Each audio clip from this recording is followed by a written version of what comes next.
জানিয়ে দেই মোটরসাইকেল কিনবো সোজা সিট, এখানে বসবে মা, এখানে বসলো বাপ, ওখানে বসলো ড্রাইভার, কি সুন্দর বসে যাব। যে গাড়ি বসতে ভালো লাগে সেই গাড়ির দাম কম, ওই গাড়ি কিনবে না। যে গাড়ি বসা যায় না ওই গাড়ির দাম ডবল, সেই গাড়ি কিনবে দোজখে যাব বলে। যে সোজা সিট হলো যদি গাড়ি কিনি, বারবার সরে আসতে বলে একটা খারাপ জিনিস। হচ্ছে সঙ্গে আলাপ করবো না, কিছু করবো না, 1 মিনিট গিয়ে ব্রেক মারবো, একটু করে নিজে নিজে চেপে যাবে। ইন্নামাল আমালু বিন্নিয়াত। তুমি প্রথম গাড়ি কিনেছো জেনা করবো বলে না, তুমি সোজা সিট হলো গাড়ি কিনেন কেন? ৭৫,০০০ টাকা দাম সোজা সিট, এখানে বাপ, এখানে মা, এখানে খালা, এখানে খালু, এখানে ভাইরা ভাই, সোজা ৩.৫ লাখ টাকা এরম সিট, যাতে কেউ বসতে পারবি না। এইরকম এখানে বসে দেশে কত জ্ঞান দেখেন, যে সরে আসতে বললে মান সম্মান লাগবে, যে আমার দুলো ভাই সরে আসতে হচ্ছে, কিরম রে বাবা, কিচ্ছু বলবো না, শুধু বাড়িতে বাড়াবো, এখানটায় বসে দেবো, হচ্ছে 1.৫ 30 সেকেন্ডের মধ্যে পুরো চেপে সেই কোলে ঢুকে সিট আর টোকা।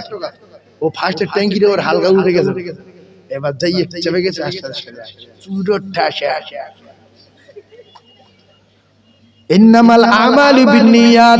যারা ক্যাসেটটা শুনবেন, যদি আপনার মনের খবর ভালো হয় আপনি ভালো জায়গায় যাবেন, আর উল্টো যদি নিয়ত হয় দোজখেতে যাবেন। সেই জন্য বলছি আপনার আমলের ফয়সালা হবে নিয়তের উপরে।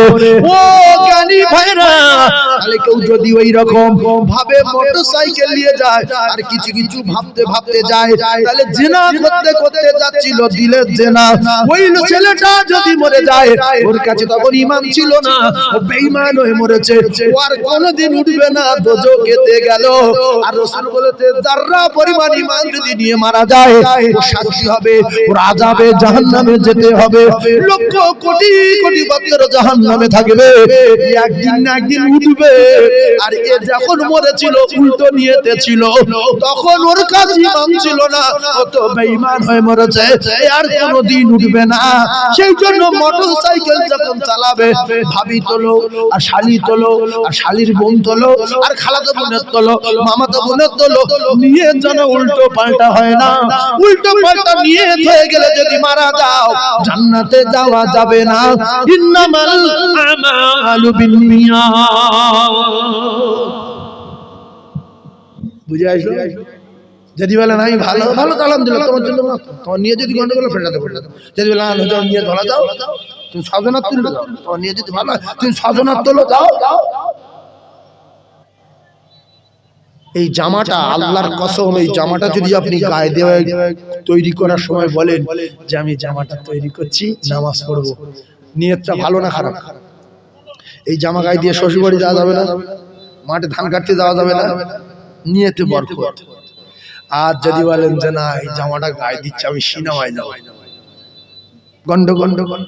আমি যখন একটা বাড়ি তৈরি করব, নিয়ত করব যে আল্লাহ এদিকে জানালা রাখছি, মসজিদ থেকে আজান শুনবো, বাড়িতে সবাই নামাজ পড়বে, আজান শুনে আজানের দোয়া পড়বো, আর আমি আজান শুনে পর মসজিদে যাব। তাহলে ওই যে জানালা রাখার গজব না রহমত? রহমত। তাহলে আপনি মোটরসাইকেল যখন কিনছেন, বাবা সিটি বেগতে মাপলে দেখছে কতটা খালা, উপরে সিট ঠিক একটা উপরে যেটা আছে এইটুকু, ও আপনি কেটে আসবেন, একদিকে পা দিয়ে বইলে নেবেন, বলে তো দিল নেবে, একদিকে পা দিয়ে যদি বসে বলে তুই নেবে না। কেন না, এই গাড়ি খুব গতিওয়ালা গাড়ি, দাম অনেক, আর একদিকে পা দিয়ে বসলে পড়ে যাবি, যাকে আমার খেসারা দিতে হবে। মানে কত জ্ঞানী লোক দেখো, শান্তির সঙ্গে বুঝছে। আগেকার ভাবিরা, আল্লাহর কসম, আগেকার বোনেরা, ওদের যদি মোটরসাইকেলে চড়া শখ হতো, ওরা এক পারে পা দিয়ে বসতো। যদি বলে 2 পারে পা দিয়ে বসো, ওরা বলতো আমি উঠবো না, গাড়ি টোটোয় যাবো না, হেঁটে যাবো, চল 2 পারে পা দিয়ে বসে, মেয়ে ছেলে না। এখন 2 পারে পা দিয়ে না বসলে ছেলের লাই না, তাই লোক না, তুই পড়ে যাবে। আসে না নাই ভাই?